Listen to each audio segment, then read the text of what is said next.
So I think since last quarter there's been a slight change in the market in terms of the supply and demand balance. There is supply, but demand has actually grown significantly, and we need supply to increase to meet that demand. Part of that demand has come from the increase in leverage in the market, which is manifesting itself in deals getting done at the moment. The 10-year average for shopping centre investment is 3.65 billion. It was quite a big year last year in terms of 4.45 billion of transactions done. And that figure has effectively been matched in the first 3 quarters of this year with a figure of 4.39 billion. A number of deals still under offer and a number of deals coming to the market. So we do see this year as quite a high in the 10-year average.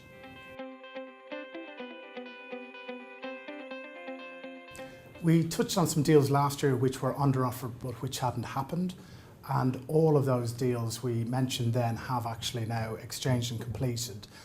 They include High Cross in Leicester, which is the Hammerson and LaSalle scheme.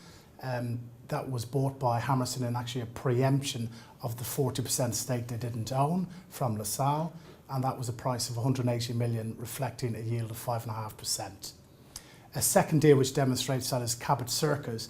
This deal has taken quite substantially longer, but is now done. In terms of the new buyer is AXA, who bought out the Land Securities 50% stake. That's a yield of approximately 6.25% at a price of £265 million.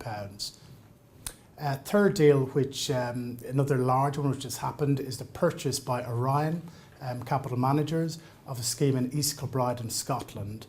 That was a deal that DTZ actually advised the buyer. It was 178 million, reflecting a net initial of about 6.75%, but a much higher equivalent of about 9.5%. The previous owner of that scheme, Propinvest, had paid approximately £400 million. So a big repricing in the market, which is demonstrated by that. And the final deal I would mention there is the Leopard portfolio, which is the former Glanmore properties. This was a portfolio of secondary shopping centres. It was purchased by Edinburgh House, a lot size of approximately £80 million, reflecting a net initial of 8.75%.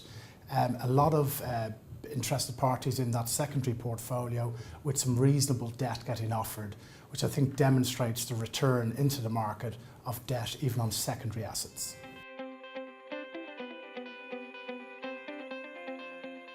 Well, we've certainly seen a hardening in yields over the quarter. Interestingly, that hardening is probably more pronounced in the secondary market than the prime market, which had come in over the previous couple of quarters. I do believe that hardening in secondary yields, part of that can be put down to the increase in leverage in the market, as demonstrated by the Leopard portfolio and other secondary portfolios and shopping centres that have been sold.